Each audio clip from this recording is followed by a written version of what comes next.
we have working together going forward to turn the direction of the country around. Unfortunately, to find myself sitting here and listening to the latest tirade by the Democratic leader against the president-elect and his team. Surely he's entitled to his opinion, but he does nothing to contribute to the healing of our country after a very polarizing, hotly contested election by continuing to pile on the president-elect and his team. We had an election. The American people voted. The American people chose their next president. But to come here after the election, after the American people have spoken and made that choice, and continue to disparage their choice for the next president, as well as the leadership in the House and the Senate, really just smacks of, well, we used to call people like that sore losers.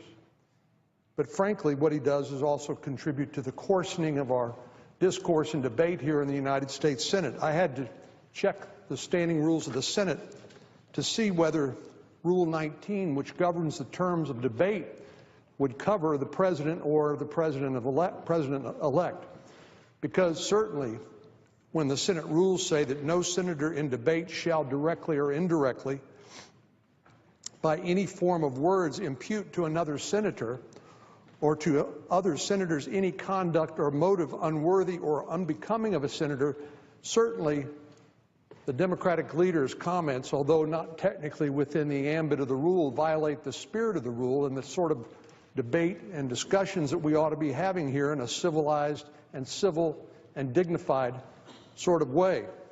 And I realize the Democratic leader will be leaving the Senate at the end of this year, and I hope that we can return to the sort of civil and dignified discourse and differences of opinion that we surely will have from time to time about matters of policy. This is a United States Senate, for heaven's sake. This is where those differences are supposed to be debated and litigated and discussed. And then we vote. But the sort of recriminations that the Democratic leader keeps coming back to just strike me as inappropriate and uncalled for.